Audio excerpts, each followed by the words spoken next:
Salut à tous, comment vous allez? Je suis très ravi et très content d'être là encore. Ça faisait un bout de temps qu'on n'a pas échangé. Mais Dieu merci, me voilà de retour. Donc, je fais, je fais une série de petites vidéos euh, qui sera des 5 minutes, max 5 minutes.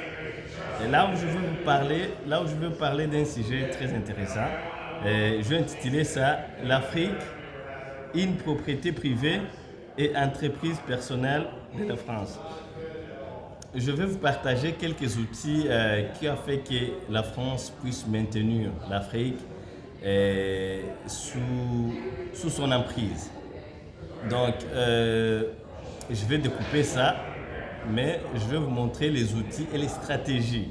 Ils ont utilisé différentes stratégies pour nous maintenir dans la pauvreté, pour nous maintenir dans la colonisation, pour continuer à nous piller.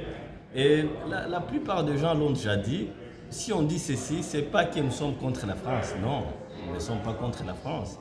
Nous sommes contre la politique française qui, qui est une politique de pillage, qui est une politique de partenariat qui n'est pas du tout gagnant-gagnant. Et ce n'est même pas, on peut même pas appeler ça un partenariat. Je sais pas comment on peut l'appeler. C'est du vol ou c'est du pillage. C'est quelque chose qui est là. Ce n'est même pas du partenariat. C'est eux pour eux.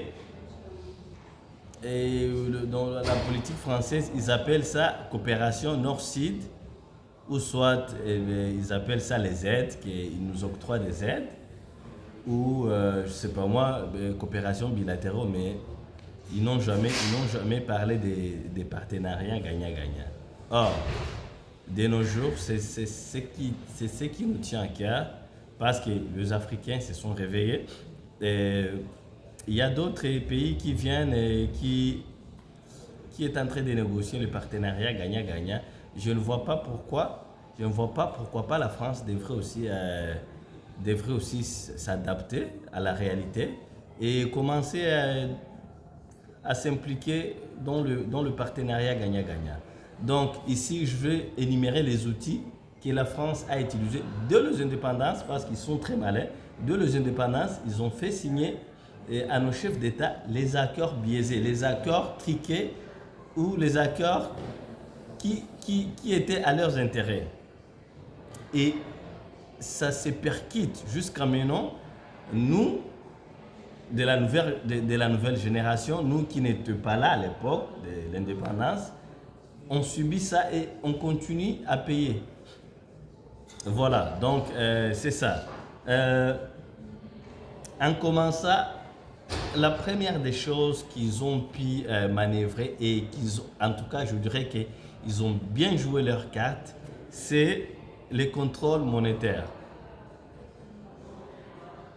Avec une partie des réserves d'échange de plus de 50% des 14 pays vont dans les trésoreries françaises à Paris. Donc, comprenez que la première des choses, c'est la France qui frappe la monnaie, le franc CFA. Le franc CFA est frappé en France. Et puis, chaque pays doit verser au moins 50% de ses réserves dans les trésors de la Banque de Paris. Ce qui est une chose inadmissible. Donc, comprenez qu'en 2024, la monnaie est frappée dans un pays là qui n'est pas le vôtre. Et puis, en tout cas, c'est quelque chose c'est quelque chose d'inadmissible. Et la jeunesse africaine aspire vraiment à ce que cela puisse cesser, à ce que cela puisse changer, parce que trop c'est trop. Moi, je pense que le pays, le précaré, on les appelle souvent le précaré français, il devrait tout faire pour quitter cette monnaie. Le franc CFA, après 60 ans, je pense que la France, s'il n'a pas bénéficié de cela, moi je pense qu'il n'en aura plus d'autres bénéfices. Moi je pense que la jeunesse africaine pense que et ça devrait cesser. Ça devrait cesser et que les 14, si pas 16 pays et qui se trouvent dans le franc CFA devraient chercher leur propre monnaie, devraient frapper leur propre monnaie.